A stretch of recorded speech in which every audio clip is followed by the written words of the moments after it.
স্বাধীনতা দিবসের প্রাক্কালেই খোয়াই জেলা প্রশাসনের উদ্যোগে ১৩ আগস্ট বর্ণাঢ্য হরঘর তিরঙ্গা র্যালি অনুষ্ঠিত হয়।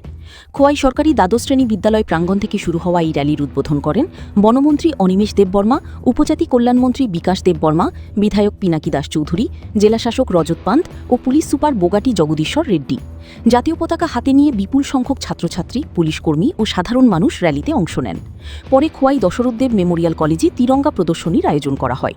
আলোকচিত্র ও উপস্থাপনার মাধ্যমে জাতীয় পতাকার ইতিহাস ও স্বাধীনতা সংগ্রামের গৌরবময় অধ্যায় তুলে ধরা হয়।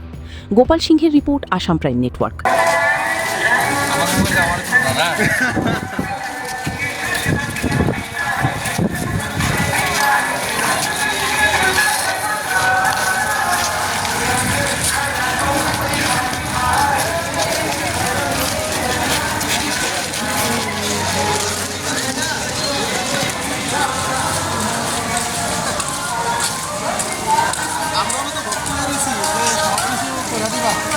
ভক্ত